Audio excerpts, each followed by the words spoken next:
தி legend new Saravana ஸ்டோர்ஸின் Deepavali offer பவுனுக்கு ரூபாய் 1200 தள்ளுபடி அக்டோபர் 26 வரை. உங்கள் பசியார எங்கள் ருசி பேசும். GT Holidays, South India's #1 travel brand. You know you are special when you're with GT Holidays. Vijay கட்சிக்குள்ள நடக்கிற பிரச்சனை, விஜய் கட்சியால் நடந்த பிரச்சனையை பார்த்தோம். இப்போ விஜய் கட்சிக்குள்ளே நடக்கிற பிரச்சனை இரண்டாம் கட்ட தலைவர்கள் மத்தியில் ஒரு பெரிய ஒரு போரே ரகசியமாக நடந்துகிட்டு இருக்கு. அது விஜய் ஒரு முடிவுக்கு வரப்போகிறார் அப்படிங்கிற தகவல் சொல்லப்படுது. என்ன பிரச்சனை, விஜய் என்ன முடிவெடுக்க போகிறார் அப்படிங்கிறத விரிவாக பார்ப்போம். அதே மாதிரி பீகாரில் மகாபந்தன் கூட்டணியும் ஒரு முடிவுக்கு வந்திருக்கு. அதுவும் எதிர்கட்சி கூட்டணியான பாஜக கூட்டணிக்கு ஒரு செக் வச்சிருக்காங்க அப்படிங்கிற விஷயங்களும் பேசப்படுது. அது குறித்தும் விரிவாக பேசலாம். இறுதியாக தமிழக டிஜிபி தேர்வில் என்னதான் சிக்கல் அப்படிங்கிறதுக்கு இப்போ பெரிய பதில்கள்லாம் சொல்லப்பட்டிருக்கு. அதனுடைய பின்னணி என்ன, உண்மை என்ன அப்படிங்கிறது குறித்து சும்மா பட்டுன்னு பார்த்துடலாம். Welcome to sensation.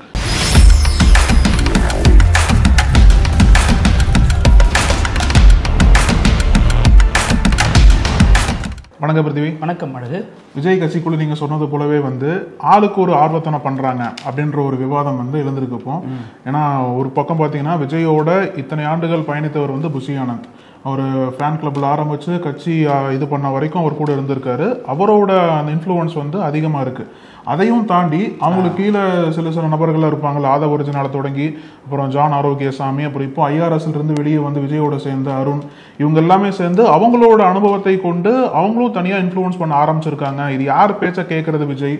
இது உண்மையிலேயே சொல்ல போனோம் அப்படின்னா கட்சிக்குள்ளேயே பல கோஷ்டிகளா பிரிஞ்சு அவங்களோட பேச்சை தான் விஜய் கேட்கணுன்ற மாதிரி ஒரு இன்ஃப்ளூயன்ஸ் பண்றதா நம்ம வெளில தகவல் சொல்றாங்க. இப்போ இது பாத்தீங்க அப்படின்னா உள்ளபடியே விஜய்க்கு இன்னொரு பெரிய சோதனை தான். யாரோட அட்வைஸை கேட்டு நம்ம செயல்படுறதுன்னா என்ன ஒரு விமர்சனம் இருக்கு அப்படின்னா விஜய்க்கு இன்னும் சரியா அரசியல் தெரியல, அரசியல் பயணம் என்பதை அவர் பண்ணல, அரசியல் பயிற்சி எதுவுமே விஜய்க்கு இல்லை அப்படின்ற ஒரு விமர்சனம் இருக்கிற சமயத்துல இந்த மாதிரி அவர் கீழே இருக்கக்கூடிய அரசியல்வாதிகள் எல்லாம் அவங்களுக்குள்ளே இப்படி முட்டல் மோதல் இருந்தது அப்படின்னா அது விஜயோட எதிர்காலத்திற்கும் விஜய் கட்சியோட எதிர்காலத்திற்கும் எப்படி நல்லதா இருக்கும்ன்ற மாதிரி பல கேள்விகள் எழுந்திருக்கு.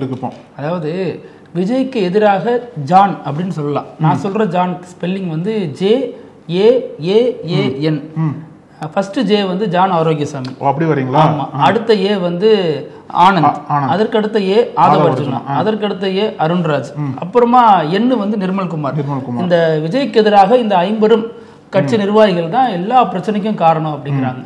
இவங்க என்னென்ன பண்றாங்க அப்படின்னா நீங்க சொன்ன மாதிரி புஷி ஆனந்த் தான் விஜயனுடைய தொடக்க காலத்திலிருந்து எஸ்எஸ்சி விலகினாரோ அவரை விட்டு அல்லது விலக்கப்பட்டாரோ அதுக்கப்புறம் அப்படின்னு சொல்றாங்க. அவரே நிறைய இடங்கள்ல புஷி ஆனந்த் கடுமையா விமர்சிச்சிருக்காரு. இதெல்லாம் ஒரு பக்கம் இருந்தாலும் புஷி ஆனந்த் மீதான விமர்சனங்கள் அப்படிங்கிறது இன்னைய வரைக்கும் தொடர்ந்துகிட்டு தான் இருக்கு. நீங்க நல்லா கவனிச்சிங்கன்னா தெரியும், சோசியல் மீடியா ட்விட்டர் போன்ற தளங்கள்ல டிவிகே அப்படிங்கிற ஐடியெல்லாம் வச்சிருப்பாங்க, இதுல டிக்கெல்லாம் வாங்கியிருப்பாங்க. ஆனா அவங்க புஷி ஆனந்த் விமர்சிப்பாங்க. இவரால் தான் டிவிகேக்கு பிரச்சனை, இவர் மட்டும் அன்னைக்கு கரூர் சம்பவத்தில் ஓடி போகாம இருந்திருந்தா அந்த பிரச்சனை எல்லாம் வந்திருக்காது, கட்சியோட பொதுச் செயலாளர் அப்படிங்கிறது எவ்வளவு பெரிய ஒரு பவரான போஸ்டிங், அதை அவருக்கு வச்சுக்க தெரியல, யூஸ் பண்ண தெரியல. அது மட்டும் இல்லாம கடந்த காலங்களில் நிறைய ஆடியோக்கெல்லாம் லீக் ஆனிச்சு, பார்த்துருப்பீங்க. அவர் பேரம் பேசுறாங்க, ஜாதி ரீதியாக பதவி போடுறாங்க, இவ்வளவு லட்சம் போடுறாங்க அப்படின்னு நிறைய சிக்கல். அந்த ஆடியோ வந்துச்சு, கட்சி நிர்வாகிகள் பேட்டியே கொடுத்திருந்தாங்க. அது மட்டும் இல்லாம புஷி ஆனந்த் விஜயை காட்டி பணம் சம்பாதிக்கிறாரு அப்படின்னு நிறைய விமர்சனங்களும். அது மட்டும் இல்லாம கரூர் சம்பவத்துல கூட அவர் தான் புடிச்சிட்டீங்களே, என்ன எதுக்கு பிடிக்க போறீங்கன்னு சொல்லிட்டு ஒரு பொறுப்பை தட்டி கழிச்சாரு இல்ல, மதிகளை புடிச்சிட்டீங்களா, என்ன எதுக்கு பிடிக்க போறீங்கன்னு சொல்லிட்டு கோர்ட்ல ஒரு பின்வாங்கல பண்ணாரு இல்லையா, ஒரு எஸ்கேபிசத்தை பண்ணாரு அவரு. அது மட்டும் இல்லாம தலைமறைவானார். இந்த மாதிரி பல விமர்சனங்கள் புஷி ஆனந்த் மீது இருக்கு இப்போ. ஆமா, இது புஷி ஆனந்த் மீதான விமர்சனங்கள் அப்படின்னா அடுத்து ஆதவ அர்ஜுனா அவருக்கு என்ன விமர்சனம் அப்படின்னா அவர் கட்சியை தன்னை விளம்பரப்படுத்திக்கவும் தன்னை ஒரு பொசிஷன் பண்ணிக்கிறதுக்காகவும் தான் கட்சி மாறி மாறி வராரு. பிசிகாவில் அவருக்கு இருந்த ஒரு வேலை திட்டம் செயல்படாத காரணத்தினால இங்கே தாவேக்காவுக்கு வந்தாரு, விஜயை வச்சுதான் இவர் அரசியல் பண்றாரு அப்படின்னு ஒரு பக்கம் சொன்னாலும் அவருக்கு என்ன மன வருத்தம் இருக்கு அப்படின்னா இதுக்காகவே நான் கோடி கோடியா செலவு பண்றேன், இங்க டெல்லி வரைக்கும் டெல்லியில சுப்ரீம் கோர்ட்ல அவர் தான் பண்றாரு. நீங்க அதை தான் பார்க்கணும். எங்கெங்க எந்தெந்த தலைவர்கள் இருக்காங்கன்னு பாத்தீங்கன்னாலே இந்த பிரச்சனையை புரிஞ்சுக்க முடியும். ஒண்ணு கரூர்ல விஜய் பேசுறாரு இல்லையா, வீடியோ கால் பேசுறாரு. அப்போ யார் இருக்கணும்? பொதுச் செயலாளர் புஷி ஆனந்த் இல்ல, இணை பொதுச் செயலாளர் இல்ல, தேர்தல் வியூக வகுப்பாளர் இல்ல, தேர்தல் பிரிவு மேலாண்மை பொதுச் செயலாளர், இப்படி யாருமே இல்லாம அருண்ராஜ் தான் இருக்காரு கட்சியோட நிர்வாகி, அவரும் முக்கிய மாநில நிர்வாகி, அவர் தான் விஜயோட இருக்காரு. சோ அந்த ப்ராசஸ் எல்லாம் ஒருங்கிணைக்கிறது அவரா இருக்காரு. உச்சநீதிமன்றம் போனா அங்க ஆதவர்ஜனா பாத்துக்கிறாரு, புசி ஆனந்த் கட்சி நிர்வாகிகளை பாத்துக்கிறாரு. ஆனாலும் இரண்டாம் கட்டத்துல யாரு நம்பர் 2 அப்படிங்கிறதுக்கான போட்டி தான் போயிட்டு இருக்கு. அதை ஒட்டி தான் நீங்க ஆதவர்ஜனாவோட இந்த மனக்குமுறலையும் அவர் மீதான விமர்சனத்தையும் நம்ம பார்க்க வேண்டியதா இருக்கு. அதற்கடுத்து அருண்ராஜ் பாத்தீங்கன்னா ஒரு IRS அதிகாரி, அவரது பழைய பதிவுகள்லாம் பாத்தீங்கன்னா பெரியார் அண்ணா எல்லாம் போட்டிருப்பாரு. ஆனாலும் அவரும் ஆதவர்ஜனாவை போலவே பிஜேபியால அனுப்பி வைக்கப்பட்டவர் அப்படிங்கிற விமர்சனம் இன்னைக்கும் அரசியல் களத்துல பார்க்க முடியும். பிஜேபி எத்தனை பேர் அனுப்பிச்சு வைப்பாங்க? நிர்மல்குமார்ன்றாங்க, ஆதவர்ஜனான்றாங்க, அருண்ராஜ்ன்றாங்க, நம்ம விஜயே அவர் தான் கைப்புள்ளங்கிறாங்க, நிறைய விமர்சனங்கள் இருக்கு. அதனால அருண்ராஜ் என்ன நினைக்கிறாரு அப்படின்னா விஜய் இவங்களுக்கு சரியா வழி நடத்தவே தெரியலங்க, ஆளாளுக்கு ஒண்ணு சொல்றாங்க, அது வந்து ஒரு ப்ராப்பர் சேனல் இருக்கு, நம்ம அந்த வழியா போனோம்னா ஈஸியா அதிகாரத்தையும் அடையலாம், ஒரு அறிவார்ந்த கட்சிங்கிற பேரையும் எடுக்கலாம் அப்படின்னு சொல்றாரு. விஜய் கிட்டயே அவர் தனியா பேசியிருக்காரு, ஆனாலும் எந்த பலனும் இல்லை. அது மாதிரி நிர்மல்குமார் பாத்தீங்கன்னா அவங்க எல்லாம் பிஜேபியில அனுப்பி வைக்கப்பட்டவங்க, இவர் பிஜேபியில இருந்து நேரடியா வந்தவர் நிர்மல்குமார், CTR நிர்மல்குமார். ஆனாலும் அவரால் அவர் நினைத்த அளவுக்கு இங்க பெரிய அளவுல செயல்பட முடியல அப்படின்னு ஒரு விஷயம் சொல்றாங்க. இதுல இந்த பாக்ஸ்ல இல்லாத ஒரு நபர், கட்சி நிர்வாக அந்த அந்தஸ்திலையோ அல்லது கட்சியில எந்த பொறுப்புலையுமே இல்லாத ஒரு நபர் ஜான் ஆரோக்கியசாமி. ஆனா அவர் தான் விஜய்க்கு மிக மிக மிக நெருக்கமான நபராக இருக்கிறாரு. தேர்தல் வியூக வகுப்பாளர், அவ்வளவுதான் அவருடைய பொறுப்பு. அப்ப தேர்தலுக்கு பொறுப்பாளருங்கிற முறையில அவரே பேசி சில ஆடியோலாம் லீக் ஆனிச்சு. புசி ஆனந்த் பத்தி என்ன நினைக்கிறாரு அப்படிங்கிற ஆடியோலாம் கடந்த காலங்களில் லீக் ஆனிச்சு. அவர் தான் வந்து புசி ஆனந்த் ஃபர்ஸ்ட் ஓரம் கட்ட பார்த்தாரு. புசி ஆனந்த் சொல்ற பேச்ச விஜய் கேட்டார் அப்படின்னா அவர் வர தேர்தலில் வந்து ஜெயிக்கவே முடியாதுன்ற மாதிரி ஒரு ஆடியோ லீக் ஆச்சு இல்லையா? இப்போ கூட சமீபத்தில் ஒருத்தர் பேசியிருந்தார்ல, விஜய் கட்சியில் வெளியே வந்தவர் என்ன பேசினார் அப்படின்னா, ஜான ஆரோக்கியசாமி சொன்னா மட்டும்தான் விஜய் வந்து அவர் சொல்ற பேச்சு தான் விஜய் நடப்பாரு, அவர் நின்னுனா நிப்பாரு, உட்காருவாரு, அவர் சொன்னா மட்டும்தான் விஜய் வெளியே வருவார், அதாவது வெளியே வரவே மாட்டாருன்னு சொல்லிட்டு ஒரு உறுதிப்பட ஒரு தகவலை பகிர்ந்திருந்தார். அப்போ அந்த கட்சிக்குள்ள இருக்கக்கூடிய நிர்வாகிகளையும் தாண்டி ஜான் ஆரோக்கியசாமி எடுக்கக்கூடிய அந்த ஃபைனல் கால் தான் வந்து விஜயோட அந்த இன்ஃப்ளூயன்ஸ், விஜயோட செயல்பாடா இருக்குன்ற மாதிரி நமக்கு வெளியில தெரியுது. இப்போ அதனாலதான் ஜான் ஆரோக்கியசாமி கிழிச்ச கோட்டை விஜய் தாண்ட மாட்டாரு. அதனால ஜான் ஆரோக்கியசாமி என்ன நினைக்கிறாருன்னா, இந்த 4 பேருமே, மீதம் இருக்கிற 4 பேரும் தேவையில்லாத வேலைகள் பண்றாங்க, அவங்களுடைய வளர்ச்சிக்காக விஜயை பயன்படுத்திக்கிறாங்க. ஆனா நான் சொல்ற இந்த ஸ்ட்ராட்டஜி படி போனா கண்டிப்பாக 2026 தேர்தலில் டிவிக்கே ஒரு முக்கியமான இடத்தை பெறும், வெற்றி பெறுவதற்கான வாய்ப்புகள்லாம் அதிகம். அப்படிங்கிறதுனால விஜய் அவர் செக்யூர் பண்ணி ரொம்ப தனிமையிலேயே வச்சிருக்கிறதாகவும் சொல்லப்படுது. அவர் சொன்ன வழிகாட்டுதலின் பேர்ல தான் விஜய் கரூர்ல இருந்து வந்ததாகவும் ஒரு தகவல்லாம் உலாவிட்டு தான் இருக்கு. அதனால கட்சிக்குள்ள இப்படி ஒரு பெரிய பிரச்சனை பாருங்களேன். என்ன கட்சி நிர்வாகிகள் டிவிக்கு சோசியல் மீடியா பேஜ் இந்த மாதிரி நிறைய பேர் தன்னை தாவேக்காவினர் அப்படின்னு அறிவிச்சு கொள்ற அந்த தொண்டர்கள் வச்சுக்கொள்ள ஐடியில நிறைய பேர் என்ன சொல்லுவாங்கன்னா, இத்தனை பேர் இருக்கீங்க கட்சிக்கு, ஆனா கட்சியினுடைய முக்கியமான அணிகள்லாம் ஏன் இன்னும் ஆக்டிவேட் ஆகாமலே இருக்கு, அணிகள் அறிவிச்சிகளை ஒழிஞ்சு பொறுப்புகள் எதுவும் போடப்படல, மாவட்ட செயலாளர்கள் எத்தனை பேர் இருக்காங்கன்னு விஜய்க்கு தெரியாது, அவங்களோட பேர் என்னன்னு தெரியாது, அவங்க எப்படி விஜயை கான்டாக்ட் பண்றதுன்னு தெரியாது, இவ்வளவு பிரச்சனை கட்சிக்குள்ள இருக்கு. எல்லாத்துக்கும் காரணம் நீங்க 5 பேர் தான்.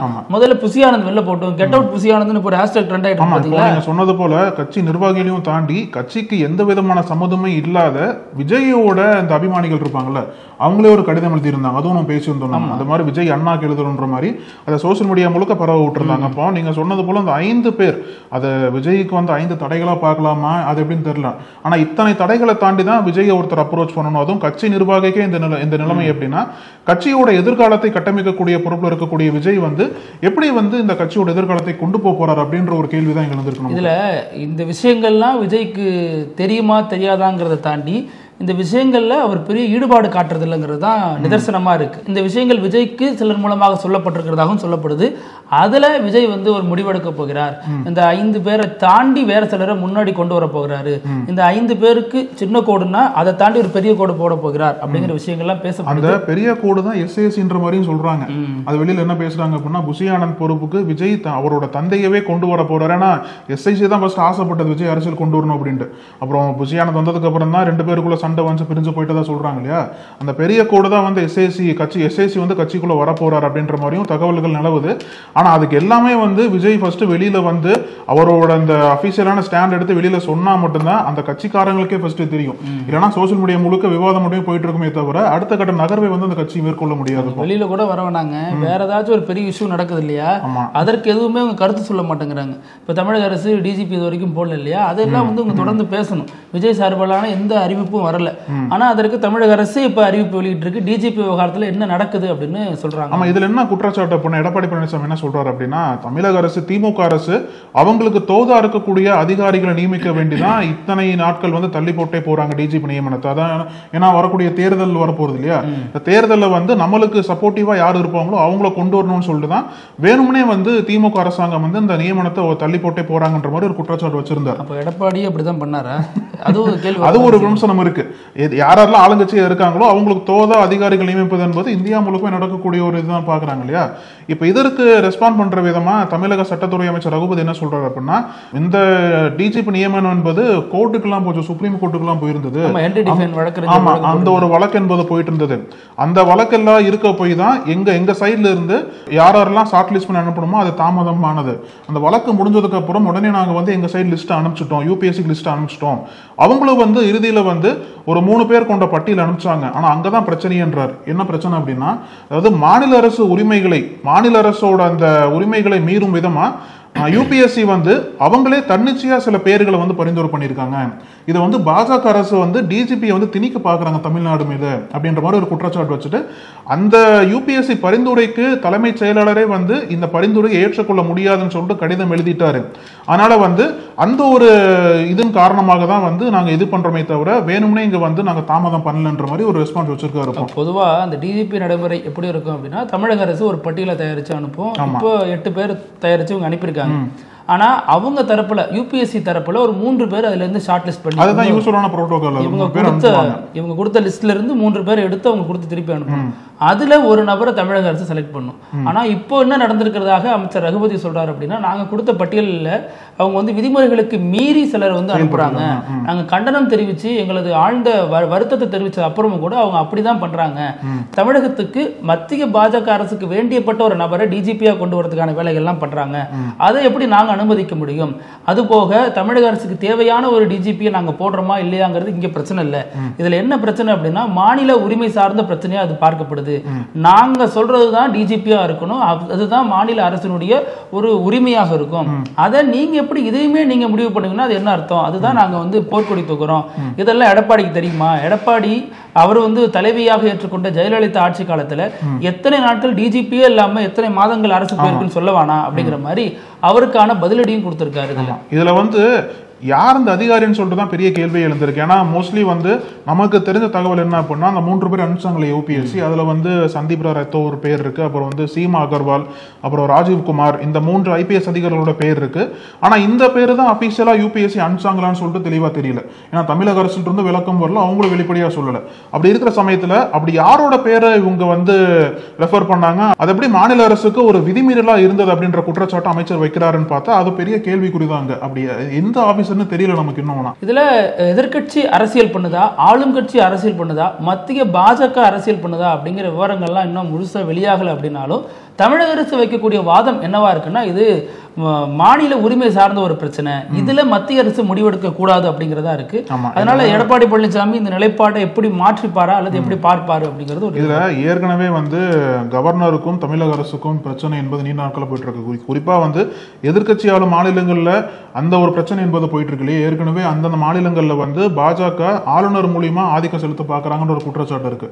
இப்போ இவர் சொல்ற குற்றச்சாட்டின்படி ஆளுநரை தாண்டி டிஜிபி மூலியமா பாஜக அரசு ஆதிக்கம் செலுத்த பாக்குறாங்கன்ற குற்றச்சாட்டை வந்து இங்க ஒரு அமைச்சர் வச்சிருக்காரு. அப்போ அந்த டிஜிபி யாரா இருக்கும்? மத்திய அரசின் கைப்பாவையா அல்லது பாஜகவின் கைப்பாவையா இருக்க போகிறதா கூறப்படும் அந்த டிஜிபி இந்த 8 லிஸ்ட்ல யாராக இருக்கும் அப்படிங்கிற ஒரு சந்தேகமும் இதுல எழுந்திருக்கு. இன்னொரு பக்கம் பாத்தீங்க அப்படின்னா இங்க ஒரு சந்தேகம், ஆனா பீகார்ல இருந்த சந்தேகத்தை வந்து எதிர்கட்சி கூட்டணி வந்து கொஞ்சம் நிவர்த்தி பண்ணிட்டாங்கன்னு சொல்லலாம். எதிர்கட்சி கூட்டணியில வந்து யாரு சிஎம் வேட்பாளரா இருப்பாங்க அப்படின்ற கேள்வி இதுல கேள்வியே இருக்கக்கூடாது ஃபர்ஸ்ட். ஏன்னா எப்பவுமே மாநில கட்சிகள் தான் வந்து அங்க ஆதிக்கம் செலுத்தும் எல்லா மாநிலங்களை பாத்தீங்க அப்படின்னா. பொதுவாகவே வந்து தேசிய கட்சிகள்லாம் எந்தெந்த மாநிலங்களை கூட்டணி வைக்கிறாங்களோ மாநில கட்சி தான் கூட்டணிக்கு தலைமை தாங்கும். அந்த மாநில கட்சியோட முகம் தான் அங்க சிஎம் முகமா இருப்பாங்க.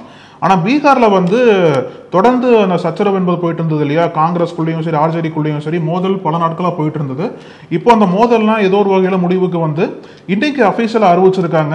ஆர்ஜேடியை சேர்ந்த தேஜஸ்வி யாதவ் தான் எங்க கூட்டணியோட சிஎம் வேட்பாளரா இன்னைக்கு அறிவிச்சிருக்காங்க, அபிஷியலா அறிவிச்சிட்டாங்க. அது ஒரு பக்கம் கொஞ்சம் நிம்மதி பெருமூச்சு விட்டாலும் இன்னொரு பக்கம் என்ன கேள்வி இருக்கு அப்படின்னா, அடுத்த கட்ட பிரச்சாரத்தை எப்படி பண்ண போறாங்க? ஏன்னா ஏற்கனவே வந்து சில தொகுதிகளில் காங்கிரஸும் வேட்பாளரை போட்டிருக்காங்க, ஆர்ஜேடி வேட்பாளரை போட்டிருக்காங்க. இது அசோக் கெலாட் சமீபத்தில் பீகார் போயிருந்தார். ராஜஸ்தானை சேர்ந்த முன்னாள் முதல்வர், காங்கிரஸ்ல மூத்த தலைவர். அசோக் கெலாட்டுக்கும் லல்லு பிரசாத் யாதவுக்கும் ஒரு நெருக்கம் இருக்குன்னு சொல்றாங்க. அதன் அடிப்படையில் தான் காங்கிரஸ் தலைமை வந்து அசோக் கெலாட்டை உடனே பீகாருக்கு அனுப்பிச்சு விட்டாங்க. கெலாட்டும் போயிட்டு லல்லு பிரசாத் யாதவ் பார்த்து பேச்சுவார்த்தை பண்ணார். இந்த மாதிரி பிரச்சனை எல்லாம் வேண்டாம், சுமூகமா போயிடலாம்னு சொல்லிட்டு பேச்சுவார்த்தை பண்ணதுக்கு அப்புறம் தான் இன்னைக்கு அசோக் கெலாட்டோட சேர்ந்து தேஜஸ்வி யாதவும் ஒரு பிரஸ் மீட்டை கொடுத்திருக்காரு. அந்த பிரஸ் மீட்ல தான் அவர் சிஎம் வேட்பாளர் அறிவிக்கிறாங்க. இது வந்து ஒரு முன்னேற்றத்திற்குரிய ஒரு நிகழ்வுன்னு பார்த்தாலும், அடுத்த கட்ட பிரச்சாரம் ராகுல் காந்தியும் தேஜஸ்வி யாதவும் சேர்ந்து பிரச்சாரம் பண்ண போறதா சொல்றாங்க இல்லையா? ஏன்னா இன்னைக்கு வந்து அந்த 2ஆம் கட்ட தேர்தல் நடக்க போகுதுல, அதுக்கான நாமினேஷன்லாம் வந்து இன்னைக்கு லாஸ்ட் டே வித்ட்ரா பண்றதுக்கு. அதனால இதுக்கு மேல வந்து யாரும் வித்ட்ரா பண்ண முடியாது. அதனால வந்து அந்த 6 தொகுதிகள்ல வேட்பாளர்கள் அப்படியே இருக்க போறதா சொல்றாங்க. 6 தொகுதிகளே வந்து 2 கட்சிகளும் எதிர்த்து போட்டி போடுறது வந்து கிட்டத்தட்ட உறுதியாயிருச்சு. அதனால வந்து அந்த தொகுதிகளில் எப்படி 2 பேர் பிரச்சாரம் பண்ண முடியும்? ராகுல் காந்தியும் ஆர்ஜேடி தேஜஸ்வி யாதவும் அந்த தொகுதிகளை சேர்ந்து பிரச்சாரம் பண்ண முடியாது இல்லையா? தனித்தனி வேட்பாளர் நிப்பாட்டி இருக்காங்க. அந்த ஒரு கேள்வி என்பது எழுந்திருக்கு. ஆனா இன்னொரு பக்கம் பாத்தீங்கன்னா, இப்ப வந்து எதிர்கட்சி கூட்டணி வந்து பாஜகவோட கோர்ட்டுக்கு வந்து அவங்க பால் போட்டிருக்காங்க.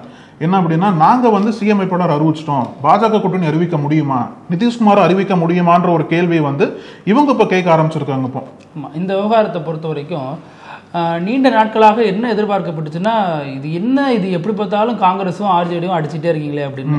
அந்த அடிப்படையில் தான் தமிழ்நாட்டில் எப்படி தமிழக முதல்வர் மு.க. ஸ்டாலினுக்கும் காங்கிரஸ் தலைவர் ராகுல் காந்திக்கும் ஒரு நெருக்கம் இருக்குமோ, இவங்க ஒரு ரோடு ரேலிலாம் போனால் இவங்க வந்து ஒன்னா பிரதர்ஸ்ன்னு சொல்லுவாங்க, ஸ்வீட்லாம் வாங்கிட்டு வந்து கொடுப்பாங்க, அதெல்லாம் ஒரு நெருக்கம் சார்ந்த ஒரு நிகழ்வாக எப்படி பார்க்கப்படுமோ, அதே மாதிரி தான் பீகாரில் நடந்த சம்பவமும்.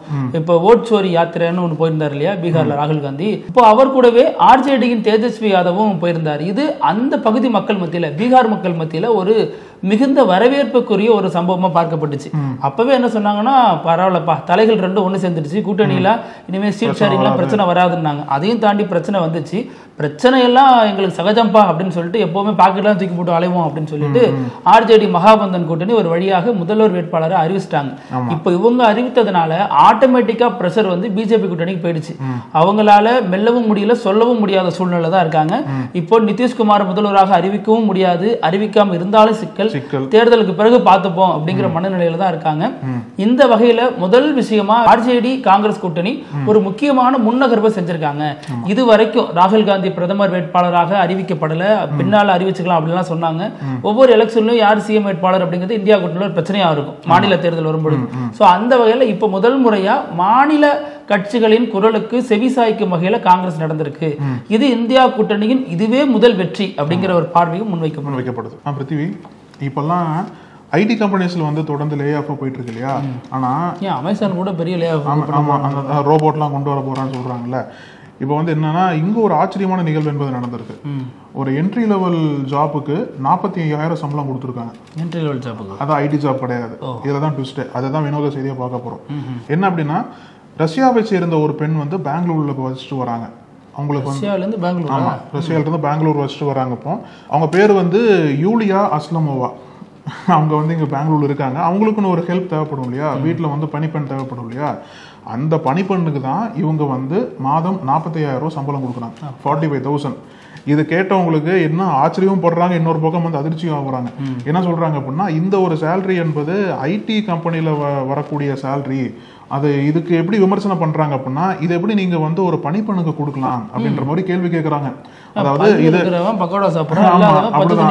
ஆனா கேள்வி கேட்கறவங்களோட வாதத்தை பாருங்க. இது வந்து இந்த ஒரு ஜாப்புக்கு 30,000 தான் கொடுக்கணும், 45,000 அதிகபட்சம் 30,000 தான், நீங்க இப்பவே 45,000 கொடுக்குறீங்களேன்னு சொல்லிட்டு ஒரு ஆர்குமெண்ட் வைக்கிறாங்க அவங்க. ஆனா இவங்களை ஆதரிக்கக்கூடிய என்ன சொல்றாங்க அப்படின்னா, நீங்க அந்த ஜாப்பை ஃபர்ஸ்ட் பண்ண முடியுமா, பணிப்பெண்ணோட வேலை என்பது எவ்வளவு கடினமா இருக்கும் அப்படின்ற மாதிரி இந்த பக்கம் ஒரு வாதம் வைக்கிறாங்க.